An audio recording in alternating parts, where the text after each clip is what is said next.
हाय नमस्कार सगळ्यांना. कसे आहे सगळे, बरे आहेत ना? तर बघा, काल पाणतात्याचा व्हिडिओ बघितला की ताई बारामतीला नाही आली म्हणून. तर म्हणलं आज व्हिडिओ बनवावं आणि तुम्हाला सांगावं की मी का बारामतीला नाही गेले. सगळी तिथं आजारी येतं, पूजाचं दुखतंय, आईचं दुखतंय, माझ्या भैयाचं दुखतंय आणि मी गेली नाही. आपणचं पण दुखतं या. फोन करून मी चौकशी केली, पण तुम्ही पण म्हणतात की चौकशी करण्याऐवजी नाही का तिथं जायला पाहिजे, थोडीशी मदत म्हणजे हेल्प करण्यासाठी. कारण आहे ना, तिथं पूजाचं पण हातपाय गळटून गेले, तर आईचं पण दुखतंय, मग स्वयंपाक वगैरे घरात भरपूर कामं असतात. तर म्हणजे सांगायची गरज नाही, सगळी कामं असतात, ती करण्यासाठी तू जायला पाहिजे. आणि तसंच माझं आप्पा पण बोलले की नाही का, नाही त्या टायमाला बड्डे असला की लगेचच उठते की निघती, लागा लागा येते केक खायला. आता माझंच आप्पा असं म्हणायचं म्हणल्यावर कसं काय करायचं. केक खायला काय मला इथं भेटत नाही. जायला यायला 400-500 रुपयाचं पेट्रोल जाळूस तर मला त्याच्यात इथं 4 केक येते खायला. आणि केक खाणं किती का असतं, घासभर खातं माणूस. असं का नाही की आका केक आहे मग सगळ्याच खात बसतं, असं नाही का. मला इथं केक खायला भेटत नाही का. इतकं जीवाची आपदा करून इतक्या लांब जायचं बड्डेसाठी, काहीतरी गिफ्ट घेऊन, आणि त्याच्यातनं नंतर पेट्रोल जाळायचं आणि तिथवर जायचं. मग तेवढ्यात मला इथं केक येत नाही का खायला. कसं बोलता, जरा विचार करून तरी बोला ना. तुम्हीच असं बोलायचं म्हणल्यावर ती तुमचं लेक आणि सुना काय म्हणते नाही. आईबापानेच जर असं बोलायचं म्हणलं तर ती तर म्हणणारच ना. तात्या पण म्हणला ना, हा ताई नाही त्या टायमिंगला येते, मग मी का नाही आली. त्याचं तुम्ही चौकशी केली, मला विचारलं ताई तू का नाही आली म्हणून, कारण सांगितलं असतं ना मी. तुम्ही विचारलं सुद्धा नाही की ताई तू काय करते, का नाही आली, किंवा ये इकडं म्हणून. ये म्हणायची गरज नाही, मीच जायला पाहिजे होतं मनाने. पण माझ्या पण काय अडचणी असतातच ना. आणि बड्डेला आता आपण म्हणतात लगेचच येते, नाही गेली तिकडून अडचण की याच्या बड्डेला येते आणि याच्या बड्डेला नाही आली, त्याच्या बड्डेला आली, याच्या बड्डेला नाही आली. त्याच्यामुळे सगळ्यांच्या बड्डेला जावं लागतं या. नाही असं नाही.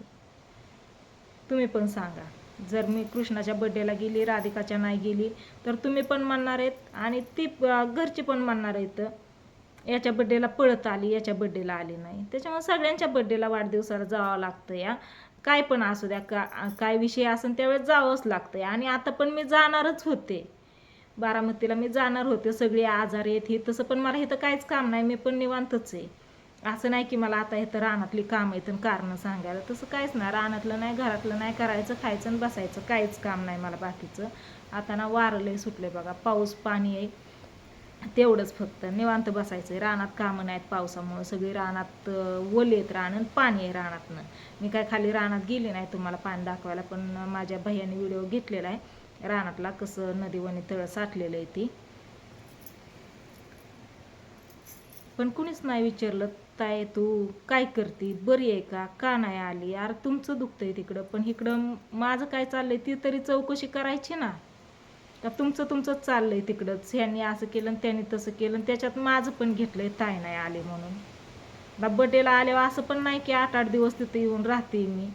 संध्याकाळचं येते की सकाळचं माघारी येते या. का असं झालंय तिथं आली बड्डेला आणि बड्डेच्या नावाने ना 8-8 दिवस तिथंच राहिले ना, आता तुम्हाला वेळ पडली तर मी तिथं ये नाही, असं झालंय का. आप्पाच माझं म्हणतात खुशाल पोरगी बड्डेला पळती ती लागा लागा करत केक खायला इथं, ना आता तिला यायला काय झालं. तर मी सांगते आता का नाही आली ते. आज 3 दिवस झालं माझ्या चॅनलला व्हिडिओ नाही, तुम्ही तर बघितलं व्हिडिओ नाही. माझी पण तब्येत बरोबर नव्हती, माझं पण दुखत होतं, डोकं हातपाय कंबर पोट सगळं दुखत होतं. मला पण अडचण होती, मी तिथं जाऊन काय करणार होती. मलाच आयतं घालावं लागलं असतं ना त्यांना खायला, मी तिथं जाऊन काय करणार होती. आज झाले निवांत, जरा दुखायचं पण कमी आलंय, तर म्हणलं आज जावं बारामतीला आणि नाही का 2 दिवस राहावं तिथं म्हणून.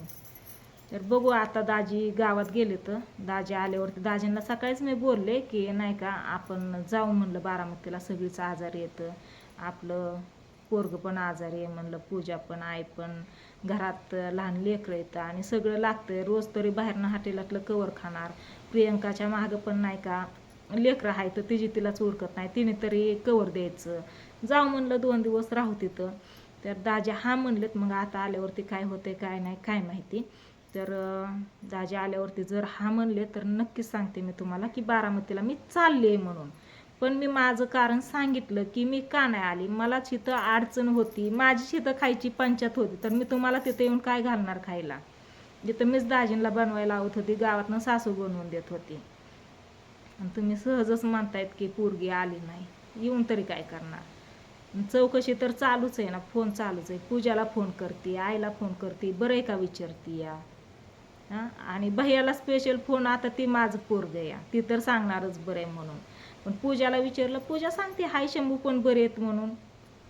आणि ज्यावेळेस मी फोन करेन त्यावेळेस भैया झोपलेला होता. आणि असं काय नाही की 15 दिवस झालं तुम्ही आजारी आहेत तरी मी विचारा नाही म्हणून लगेचच म्हणताय विचारलं नाही, फोन पण केला नाही किंवा आली नाही. इथं मीच आजारी आहे, माझंच दुखतं, ही डोक्याने विचाराने जाम झाली, इतकं दुखतंय ना माझी मलाच माहिती आहे काय. आणि व्हिडिओ बनवायला तुम्ही म्हणता मग ताई व्हिडिओ का नाही बनवला एखादा. आज 2-4 दिवस झाले चॅनलला व्हिडिओ नाही. तुम्हाला तर माहिती आहे माझं काय दुखत असलं हे असलं ना, मी स्वतःहून काही व्हिडिओ घेत नाही, माझी मला सुचत नाही त्याच्यामुळं. आणि तुमचं दाजी तर तुम्हाला माहितीच आहे, कधीच व्हिडिओ घेत नाहीत की हा विषय चाललाय तो विषय चाललाय असं आहे तसं आहे म्हणून कधीच व्हिडिओ घेत नाहीत आणि सांगत नाहीत कुठली गोष्ट. मग प्रत्येक व्हिडिओ मलाच घ्यावं लागतं आणि माझं डोकं दुखत होतं ना, त्याच्यामुळं मला काय सुचत नव्हतं म्हणून मी व्हिडिओ काय घेतला नाही आणि काय सांगितलं पण नाही. पण आज म्हणलं, काल सगळीच बोलली मला आणि तुम्ही पण कमेंट केल्या की ताईने यायला पाहिजे होतं, नाही त्या टायमिंगला येते असं तसं. म्हणून म्हणलं आता चला व्हिडिओ पण बनवावं, तुम्हाला पण सांगावं आणि मी का नाही गेले ते पण सांगावं म्हणलं. आणि आज जायचं हे पण सांगावं. अजून फिक्स काय नाही जायचं, मी दाजींना बोलले चला म्हणून. तर दाजी म्हणले येतो गावातनं जाऊन आई नानांकडनं, बघू आल्यावर जायचं का नाही ते. अजून फिक्स नाही, तरी पण मला असं वाटते की बारामतीला जावं, 2 दिवस जाऊन राहावं, तेवढंच आईला पूजाला नाही का आराम भेटन. त्याच्यामुळं बघू आता दाजी आलं ना मी नक्कीच तुम्हाला सांगते जायच्या टायमिंगला. जर दाजी हा म्हणले तर लगेचच व्हिडिओ घेते आणि तुम्हाला सांगते की मी चालले बारामतीला म्हणून. तसं काय इथं पण काय काम नाही, नुसतं करायचं खायचं आणि बसायचं. बसून बसून पण वैताग येतं, एक तर दिवस जाता जात नाही, करमत नाही काय. एकटीच दाजी जातात कधी गावात कधी इथं, आपापलं मोबाईल बघत बसायचं, टी व्ही बघत बसायची, काय करमत नाही. स्वीटीची आठवण त्याच्यातून येते वाईलीच काय. ते असल्यावर तरी इकडून तिकडून गप्पा छप्पा हे ते विषय असतात, बोलतो हे करतो. पण चला असू द्या, चलतच राहणार आहे असं. जवळ रानात काय कामं नाही तर एकदा रानं म्हणजे वापशावर आली नीटनाटकी, म्हणजे पाऊस कमी झाला, रानं वापशावर आली नीट झाली की मग रानातली कामं राहते. आणि पेरणे बिरणे झाली काय रानात केलं म्हणजे खुरपान, त्याला पाणी वगैरे चालूच राहीन. तसं पण पावसाचे दिवस आता चालू झाले त्याच्यामुळं काय रानं लगेच वापशावर नाहीत येणार. तरी पण कुठंतरी मन गुंतलं ना का ह्या कामात त्या कामात तर करमून जातं, काय वाटत नाही. तसा पण दिवस जाता जात नाही. म्हटलं जावा 2 दिवस बारामतीला राहावं, 2-4 दिवस. बघू दाजी आल्यावरती काय म्हणतात काय नाही ते. चला.